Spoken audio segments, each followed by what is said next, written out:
Alors l'intérêt de travailler avec des XREF, enfin, l'un des intérêts que je vais vous montrer ici, c'est que ça vous permet de garder un plan mis à jour. C'est-à-dire que vous pouvez faire évoluer l'XREF.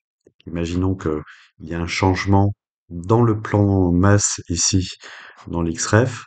Ce changement sera répercuté dans votre dessin. Alors, je vais vous montrer comment cela se fait. Donc, je vais aller sur la référence externe qui s'appelle plan du site. Et puis, par exemple, je vais rajouter un bâtiment sur ce plan masse. Alors, ce sera juste un rectangle ici. Et puis, je vais définir. Alors, je vais me mettre sur un calque à part. Alors, il y a beaucoup de calques ici. Voilà. Donc là, je vais sur je vais me mettre sur le calque 01.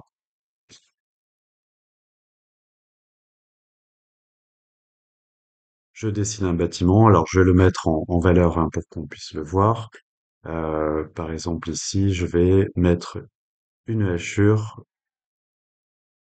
bien visible, un solide vert par exemple ou orange. Alors un solide plutôt. Voilà.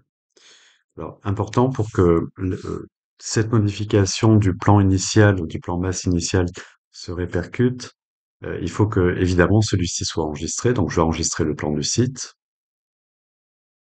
Fichier,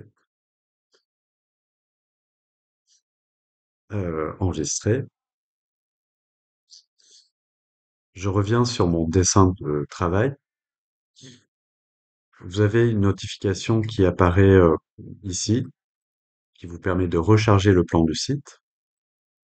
Une autre façon de recharger l'Xref, hein, c'est de la sélectionner et de retourner dans références externes, qui est vraiment la palette de gestion complète hein, des références externes. Et ici, vous avez une icône qui permet de recharger ou à cet endroit et actualiser. Je choisis dans la liste ici recharger toutes les références. Il me dit qu'il est chargé ici.